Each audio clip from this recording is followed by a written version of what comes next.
Hello दोस्तों, स्वागत है आपका हमारे YouTube चैनल में। तो देखिए, मध्यकालीन इतिहास में जो है चर्चा चल रही थी तुर्कों के आक्रमण की, और आपको हमने पढ़ाया था यदि आ जाए क्वेश्चन कि प्रथम तुर्क आक्रमणकारी कौन थे तो सुबक्तगीन।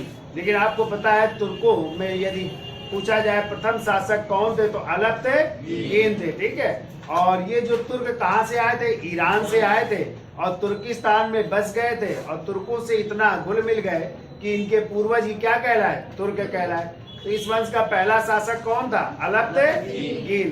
फिर हमने बताया था अलप्तगीन के बाद जो है 3 वर्ष के लिए उनका पुत्र इसहाक अगला शासक बना था, और इसहाक के बाद जो है फिर हमने बताया था उसके सेनापति जिनका नाम था बलक्तगीन कुछ समय के लिए शासक बने। फिर बलक्तगीन के बाद जो है पिराई जो एक गुलाम था अलप्तगीन का, वो शासक बना। और इसके बाद जो है अलप्तगीन के दामाद थे जिनका नाम था सुबक्तगीन, वो शासक बने। और इन्हीं सुबक्तगीन को जो है यदि क्वेश्चन आ जाए प्रथम तुर्क आक्रमणकारी कौन था तो सुबक्तगीन थे, जिन्होंने जो है कहाँ पे? पंजाब में आक्रमण किया था हिंदू शाही राजवंश में, और उस समय वहां के राजा कौन थे? जयपाल पर आक्रमण किया था। ठीक है, फिर सुबक्तगीन की मृत्यु हो गई तो उनके 2 बेटे थे, और 2 बेटों में जो है बड़ा बेटा महमूद जो है अगला शासक बना था, जो इतिहास के पन्नों में महमूद गजनवी के नाम से जाना जाता है। ठीक है, और महमूद गजनवी ने भारत पर कितने बार आक्रमण किए थे? 17 बार आक्रमण किए थे, और ये कहते हैं इतिहासकार हेनरी इलियट। ठीक है, और हम चर्चा भी कर रहे थे उनके आक्रमणों के, महमूद गजनवी के, और हमने आपको बताया था कि उसने जो है बगदाद के खलीफा से मान्यता लिया, और फिर जो है उसने उपाधि भी धारण की थी, कई उपाधियां भी थी ना, यामनी उद्दौला की और भी, और उसे बुत शिकन यानी मूर्तियों को तोड़ने वाला भी या मूर्ति भंजक भी कहा जाता है। ठीक है, और उसके चांदी के सिक्कों में अमीर महमूद शब्द भी अंकित है ना। तो ये सब चर्चा हमने की थी, और उसका पहला आक्रमण जो है जो 1000 ईस्वी से शुरू होते हैं और 1027 ईस्वी तक होते हैं। ठीक है, तो पहला आक्रमण हमने चर्चा की थी कि 1000 में जो पंजाब के सीमावर्ती राज थे वहां पे उसने आक्रमण किया था, और 1001 ईस्वी में उसने आक्रमण किया था हिंदू शाही वंश के राजा जिनकी राजधानी थी वहिंद या उदभांडपुर, और वहीं के राजा थे जयपाल। किसके ऊपर? तो जयपाल पराजित हुए, बंधक बनाए गए थे, फिर जब छूट करके आए तो वो उस सदमे को बर्दाश्त नहीं कर पाते और जयपाल ने आत्महत्या कर दी। ठीक है, तो इस तरह अपने क्रम से शायद 11 या 12 आक्रमण तक चर्चा कर चुके हैं। कहाँ तक की? 12 आक्रमण तक चर्चा, तो पिछले वाले वीडियो में आप देख सकते हैं हमने 12 आक्रमणों की चर्चा की है। ठीक है, तो अब महमूद गजनवी का जो है अगला आक्रमण है, और वो है 13वां आक्रमण। तो लिखिए 13वां आक्रमण, लिखिए 13वां आक्रमण महमूद गजनवी का, और 13वां आक्रमण हो रहा है 1018 ईस्वी में। ठीक है, 1018 ईस्वी में, और ये आक्रमण कहाँ पे हो रहा है? तो मथुरा एवं वृंदावन में। ठीक है, मथुरा एवं वृंदावन में उसका आक्रमण हो रहा है, और इस समय यहाँ के शासक हैं कलचुरी शासक उपकल द्वितीय। तो शासक लिखिए, शासक हैं कलचुरी वंश के शासक, कलचुरी शासक उपकल द्वितीय हैं। ये शासक है, ये पराजित हो रहे हैं। तो ये 13वां आक्रमण है महमूद गजनवी का। ठीक है, ये देखिए 14वां आक्रमण लिखिए, 14वां आक्रमण हो रहा है, और ये आक्रमण हो रहा है 1019 में। ठीक है, 1019 ईस्वी में, और ये आक्रमण कहाँ पे हो रहा है? कालिंजर में। कालिंजर अभियान था, और कालिंजर आज का जो बुंदेलखंड का इलाका नहीं है, उसी को कालिंजर कहते हैं। कालिंजर अभियान या बुंदेलखंड में आक्रमण, बुंदेलखंड में आक्रमण।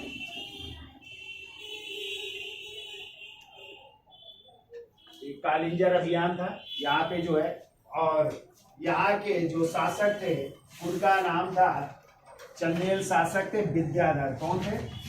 आप लिखिए चंदेल शासक विद्याधर पर किया था, ठीक है, विद्याधर। और कहते हैं यही आक्रमण जो है अनिर्णित रहा था, इसमें कोई निर्णय नहीं हुआ, ठीक है, ये अनिर्णित रहा, यानी ना विद्याधर आ रहे ना महमूद गजनवी आ रहा। और कहते हैं विद्याधर ने इसी उपलक्ष्य में जो है एक कविता लिखी थी, किनके ऊपर, महमूद गजनवी के ऊपर जो है 15 जो है प्रशंसा में एक गीत लिखा था, लिख लो, विद्याधर ने महमूद गजनवी की प्रशंसा में गीत लिखा। तो बदले में जो है, बदले में गजनवी ने 15 किले दान में दिए, ठीक है, 15 किले दान में मिल रहे हैं, किसको, विद्याधर को मिल रहे हैं, ठीक है। तो ये जो है 14वां आक्रमण था, तो इनाम में या दान में जो है प्राप्त हो रहे हैं, ठीक है। अब देखिए 15वां आक्रमण हो रहा है, देखिए 15वां आक्रमण,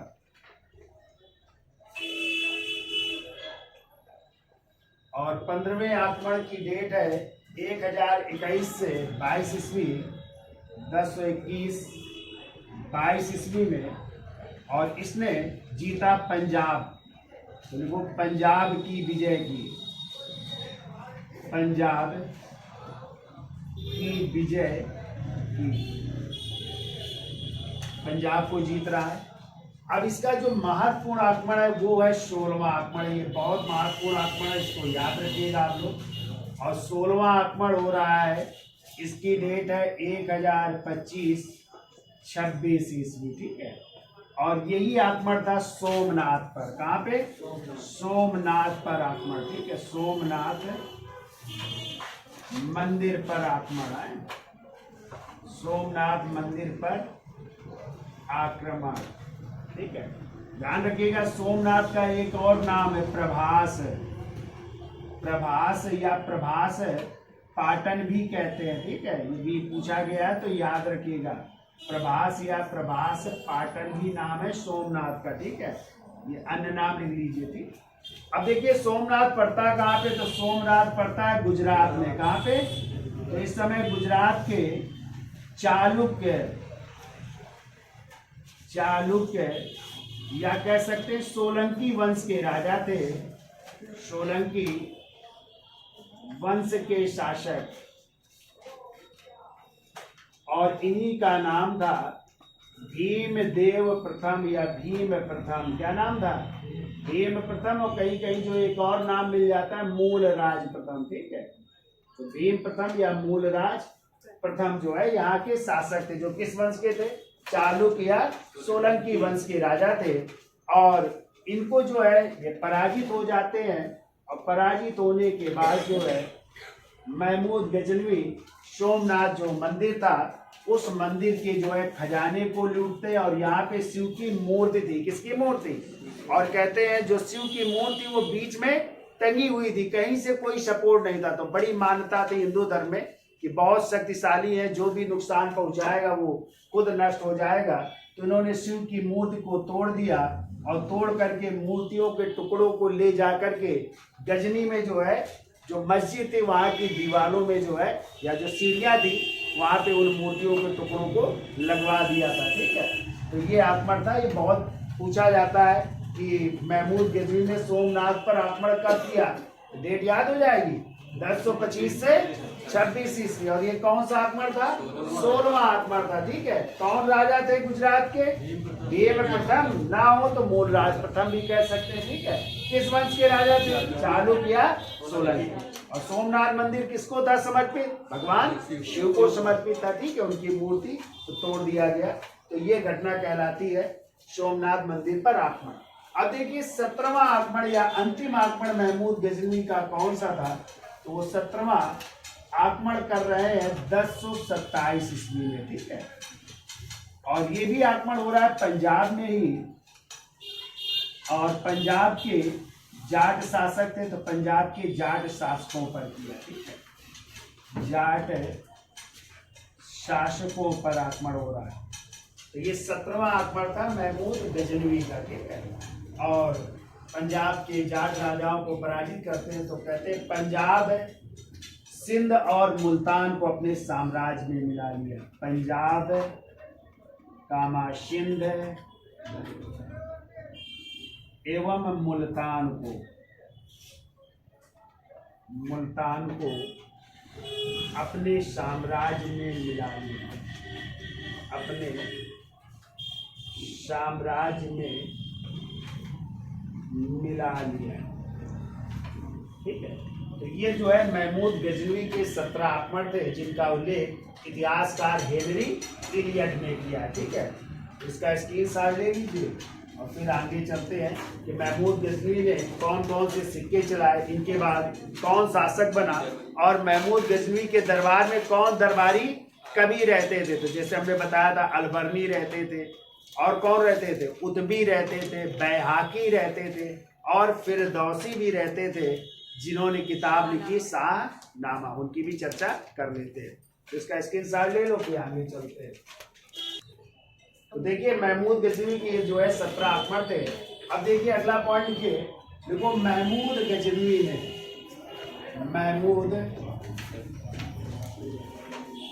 गजनवी ने कहते हैं दिल्ली वाला नाम से जो है चांदी का सिक्का चलाया था। कितने ग्रेन का? 156 ग्रेन का था, ठीक है। तो लिखिए दिल्ली वाला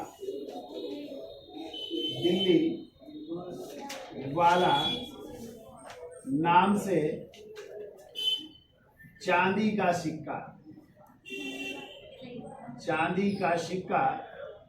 जो कितने ग्रेन का था? 156 ग्रेन का था, ठीक है।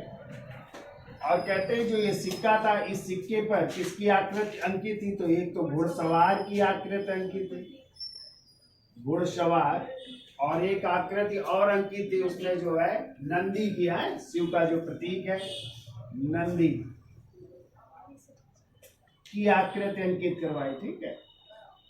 नंदी की आकृति अंकित करवाई और इसी में संस्कृत में लिखाया अव्यक्तम अमीर महमूदा है, अमीर ए महमूदा, ये भी जो है अंकित करवा रहा है, ठीक है। अव्यक्तम अवतार महमूदा या अमीर ए महमूदा है, अव्यक्तम अवतार ए महमूदा या अमीर ए महमूदा शब्द अंकित करवाया, ठीक है। अब देखिए महमूद गजनवी की हमने बताया था मृत्यु कब हो गई थी? तो 1030 ईस्वी में, ठीक है। महमूद की जो है मृत्यु हो जाती है और मृत्यु के बाद उसके 2 पुत्र शासक बनते हैं। तो उनके पुत्र कौन कौन से थे?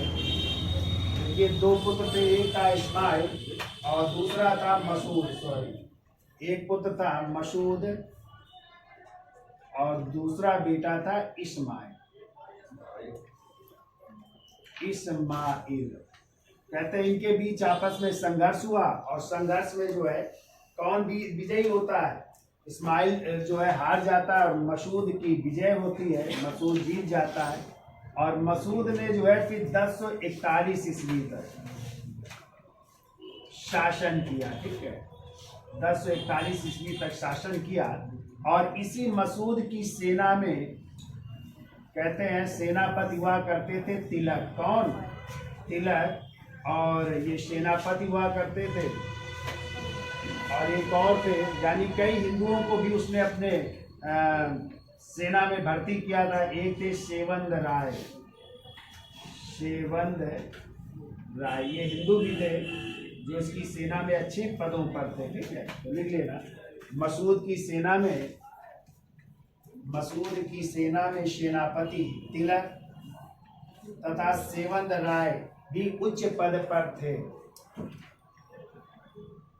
मसूद की सेना में तिलक नामक हिंदू सेनापति और सेवंद राय भी उच्च पद पर थे, ठीक है। सब उच्च पद पर। फिर देखिए अब चर्चा कर लेते हैं महमूद गजनवी के दरबारी कवि, हेडिंग डाल लीजिए दरबारी कवि की चर्चा कर लीजिए, कौन कौन से दरबार में रहते थे। तो पहला नाम हेडिंग डालिए अल बरनी, अल बरनी। और अरबलनी की पुस्तक है, इनकी पुस्तक लिखी है, बहुत पूछी जाती है, किताब उल हिंद, या इसी का दूसरा नाम है तहकीक ए हिंद, तहकीक ए हिंद। और इस किताब को जो है 11वीं शताब्दी का दर्पण भी कहते हैं, 11वीं शताब्दी का दर्पण भी कहते हैं, ठीक है। दूसरा याद रखिएगा, इस किताब का अंग्रेजी भाषा में अनुवाद किसने किया। देखो अंग्रेजी में अनुवाद, अंग्रेजी भाषा में अनुवाद किया था E.C. सचाऊ ने,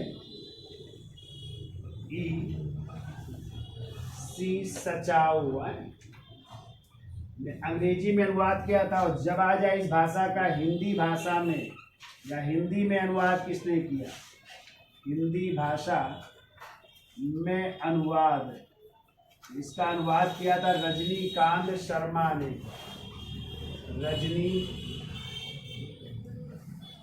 शर्मा, फिल्म स्टार नहीं भाई है, ये रजनीकांत शर्मा एक लेखक है, उन्होंने हिंदी भाषा में अनुवाद किया था, ठीक है, इसको भी नोट कर लीजिएगा। देखो अलबर्नी का नाम था अबू रेहान, क्या नाम था, अबू रेहान नाम था। और इनके बारे में चर्चा कर लेते हैं, या अबू रेहान भी कहते हैं। इनका जन्म हुआ था 972 ईस्वी में, है जन्म लिखिए 972 ईस्वी में।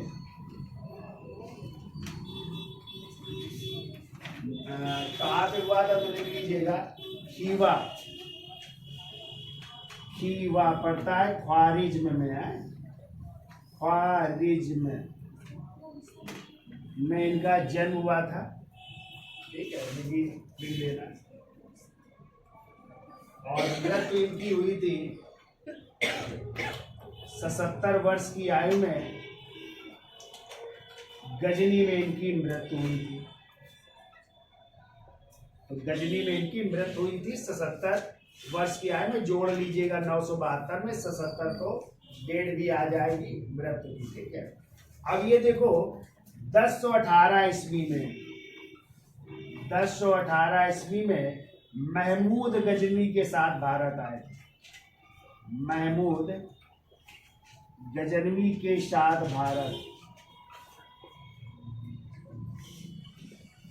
तो भारत आए तो कहते इन्होंने, चलिए इतना नोट करिए फिर ऊपर लिख देते हैं, लिख लेना 1018 ईस्वी में महमूद गजनवी के साथ भारत आए। और इन्होंने संस्कृत भाषा कहाँ सीखी थी, जाकर के बनारस में, ठीक है। तो इनका एक नाम पड़ गया विद्यासागर, तो एक नाम से इनका नाम क्या था, विद्यासागर। वहाँ के जो संस्कृत के विद्वान थे, इन्होंने नाम दे दिया विद्यासागर। चलो इतना लिखो फिर हम।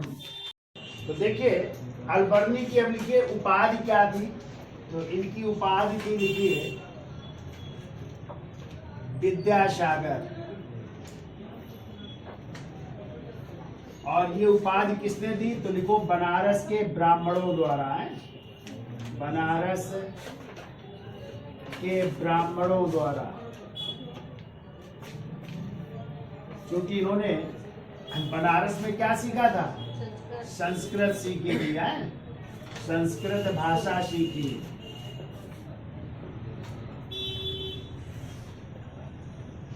इसलिए इन्हें विद्यासागर के नाम से भी जानते हैं, ठीक है। और ये जो है राज ज्योतिषी और राज दरबारी भी थे, ठीक है। लिखिए राज ज्योतिषी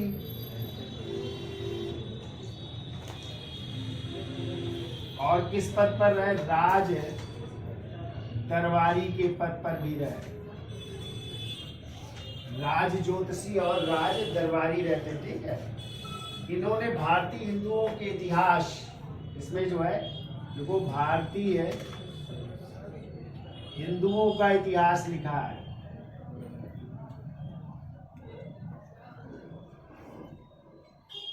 भारतीय हिंदुओं का इतिहास, जिसमें उन्होंने इनके चरित्र, संस्कृति, वैज्ञानिक काफी चीजों का उल्लेख किया है।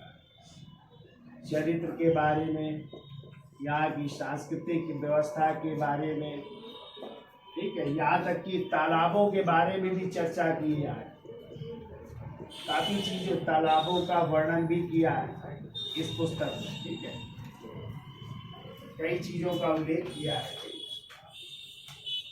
इतनी चीजें इनके बारे में याद रखिएगा, ठीक है। जल संग्रहण, तालाबों का वर्णन, जल संग्रहण का वर्णन, जल संग्रहण का वर्णन भी किया, ठीक है। अब देखिए दूसरे दरबारी कवि है, उनका नाम है उत्तबी। नीचे बिगाड़ देना, दूसरे लिखिए उत्तबी। और उत्तबी की पुस्तक है किताब उल यामनी या तारीख यामनी है।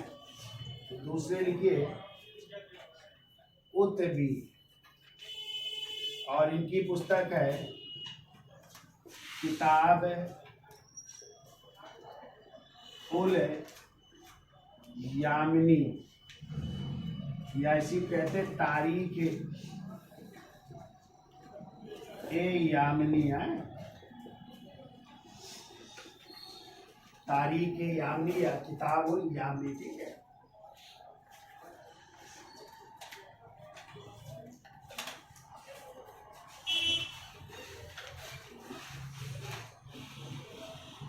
ये देखो इनके बारे में, ये महमूद गजनवी के सचिव थे, ठीक है। लिख लो, महमूद गजनवी के सचिव एवं राज शाही इतिहासकार भी थे, दरबारी भी थे और शाही इतिहासकार भी थे। दरबारी एवं शाही इतिहासकार भी थे। शाही इतिहासकार, इतने इनके बारे में लिख लो। उत्तबी के बारे में पुस्तक ज्यादा पूछी जाती है, तो पुस्तक याद रखिएगा आप लोग। तीसरे लिखिए, वो है बैहाकी। बैहाकी, और बैहाकी की पुस्तक है तारीख ए सुबक्तगीन। तारीख ए सुबक्तगीन,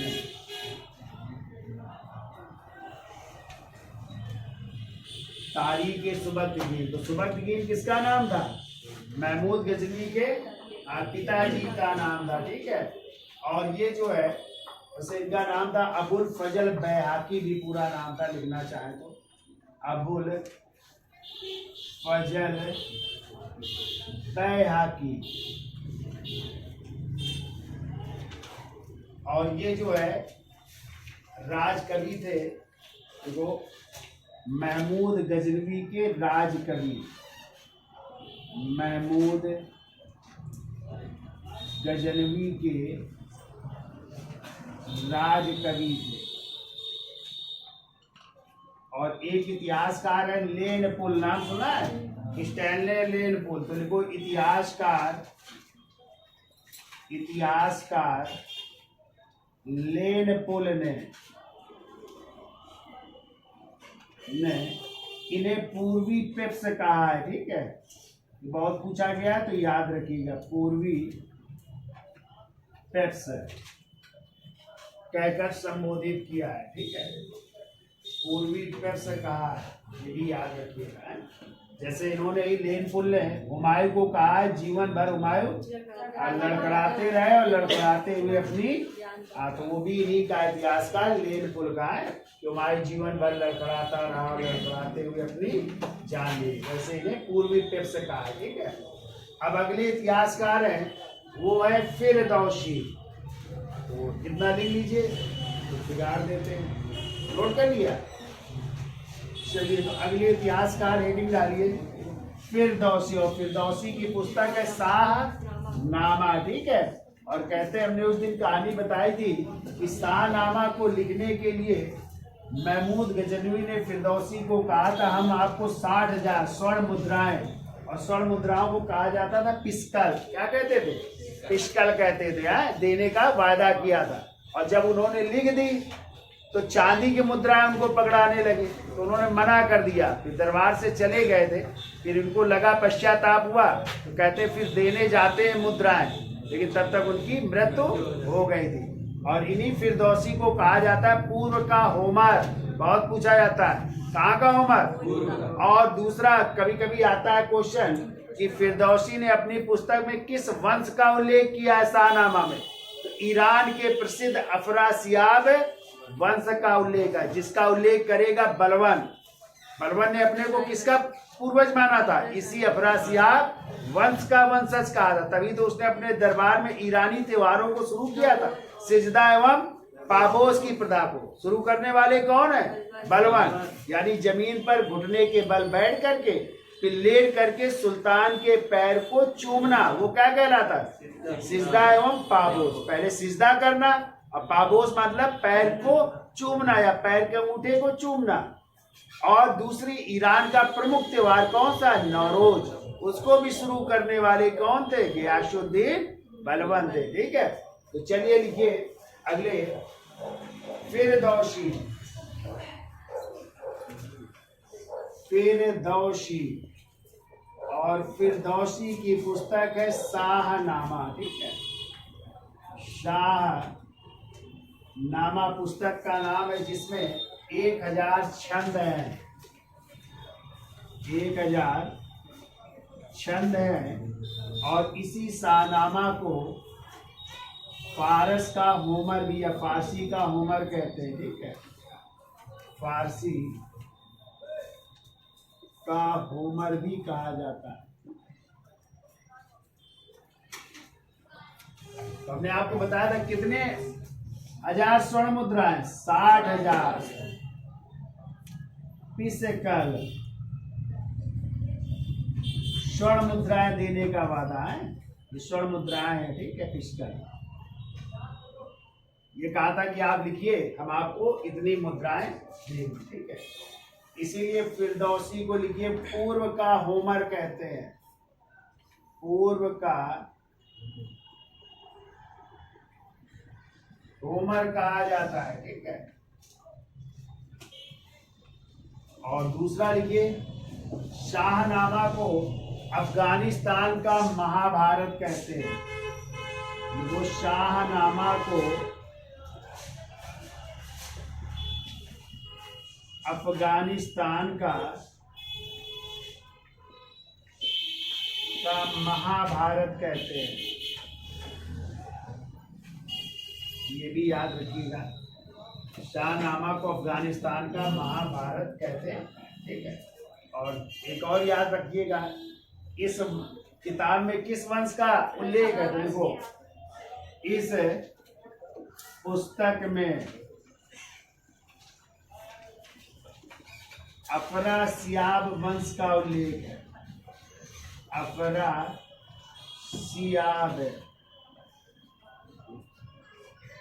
ये याद रखिएगा, अफरासियाब वंश का उल्लेख, जिसका वंशज कहेगा कौन, बलवन अपने को इसी वंश का वंशज कहता है। ठीक है, तो ये सब कहानी जो है इस किताब में मिलती है, और फारसी भाषा की नींव भी जो है यही से मानी जाती है। ठीक है, फिर एक और थे, देखो सैयद सालार मसूद गाजी, सैयद सालार मसूद गाजी, कहते ये महमूद गजनवी के एक सैनिक थे। तो गजनवी के एक सैनिक,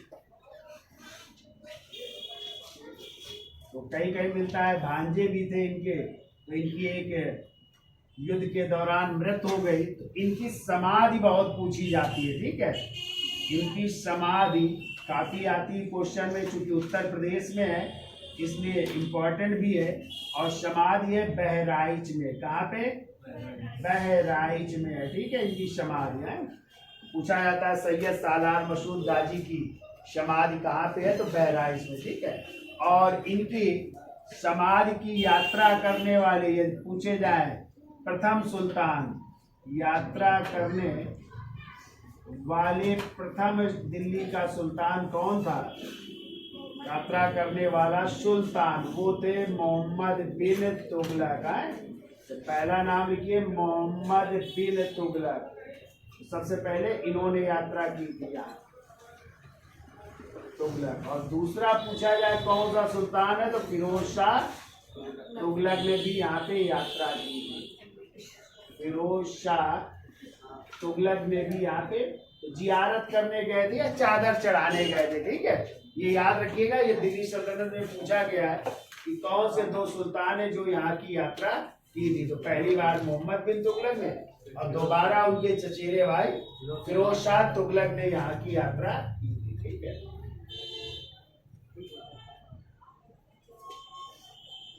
अगला पॉइंट लिखो, भारती अपनी किताब। तो लिखिए भारती जो थे अपनी किताब, जिसे पोथी कहते थे, क्या कहते थे? ये आप लोग कहते हो पोथी पत्रा ले आओ बने बने आए, उसको कहते थे पोथी है, किताब को। तो कहते अपनी किताब का प्रारंभ जो है, प्रारंभ किससे करते थे? ओम से, ओम से, ठीक है। और अंत करते थे स्वास्तिक के निशान से। अंत काहे से करते थे? स्वास्तिक के निशान से। तो स्वास्तिक का निशान ऐसे बनता है,